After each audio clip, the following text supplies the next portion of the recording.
नमस्कार मित्रांनो, स्वागत आहे पुन्हा आजच्या या नवीन ब्लॉगमध्ये। आज आपण जाणार आहोत वर्ध्यावरून नागपूरकडे। जाताना आपल्याला बोर व्याघ्र प्रकल्प लागतो। आता आपण पोहोचलो आहोत समृद्धी इंटरचेंज जवळ। आपण येळाकेळी वडगाव मार्गे हिंगणीला चाललेलो आहोत। या प्रवासाचा उद्देशच असा होता की जंगलातून एक 2 व्हीलरवर सफारी करावी। त्यामुळे मुख्य रस्ता सोडून आपण आतमधल्या गावांच्या रस्त्याने चाललेलो आहोत। पाऊस सगळीकडे पडलेला असल्यामुळे आजूबाजूला पूर्ण हिरवळ होती। तसेच मोठे मोठे वृक्षसुद्धा हिरवेगार झालेले होते, ते आता आपण बघू शकता।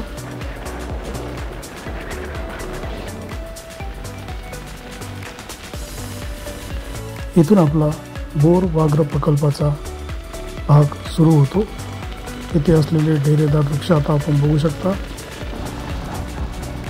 पावसाळी वातावरण असल्यामुळे व जंगलातील झाडे वाढलेले असल्यामुळे इथे प्राणी क्वचितच आपल्याला दिसू शकतो।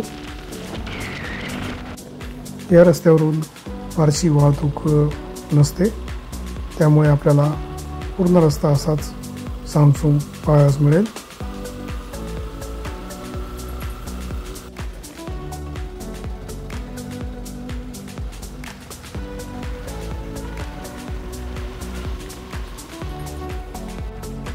या मार्गावरील रस्त्यावर बऱ्याच ठिकाणी स्पीड ब्रेकर लावण्यात आलेले आहेत। त्याचा उद्देश हाच आहे की या ठिकाणांवरून प्राण्यांची ये-जा सुरू असते। तसेच या भागात वाहनांचा स्पीड 20 किलोमीटर प्रति तास असा निर्धारित केलेला आहे।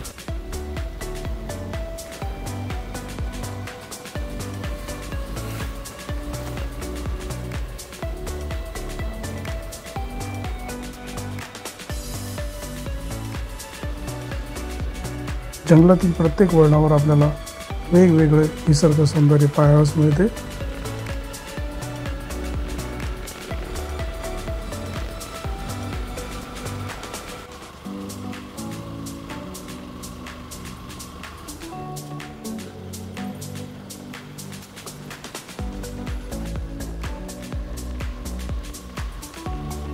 रात्रीच्या वेळी या रस्त्यावरून आपल्याला बरीचशी जनावरे पाहायला मिळू शकतात।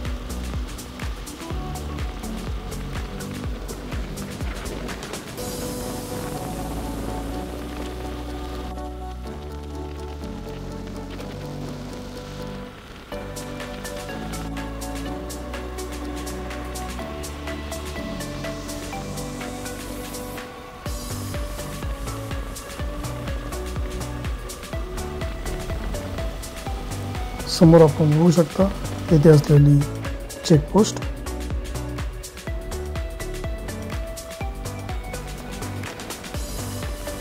जंगलाची हद्द इथपर्यंत जरी असली तरी आजूबाजूच्या गावापर्यंत वाघांचा संचार चालूच असतो।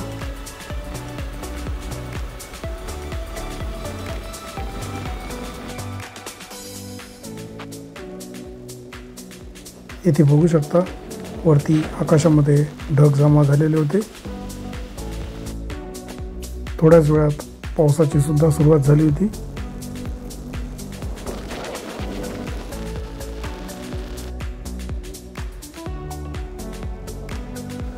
या रस्त्यावर 40-50 किलोमीटरचा प्रवास केल्यानंतर आपल्याला काही रिसॉर्ट पाहायला मिळतात। आता आपण पोहोचलो आहोत झिलपी तलाव येथे।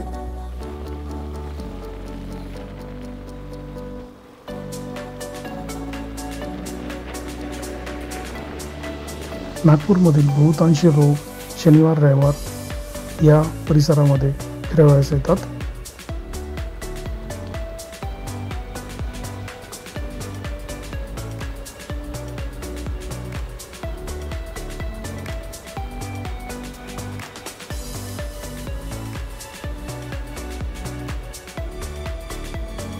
रात्रीच्या वेळी या रस्त्यांवरून जंगली जनावरांचा वावर सुरू असतो।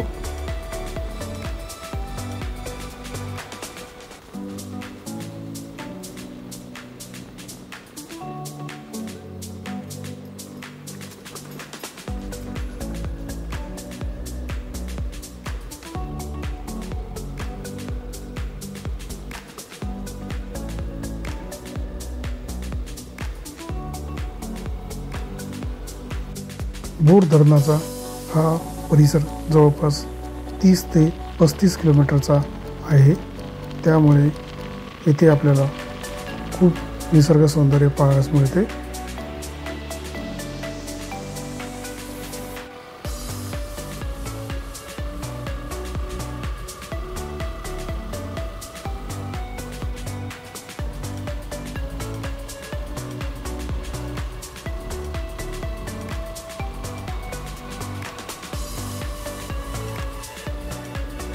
तर मित्रांनो, आपल्याला हा निसर्गाने नटलेला व्लॉग आवडला असेल तर नक्कीच लाईक, शेअर, सबस्क्राईब करायला विसरू नका.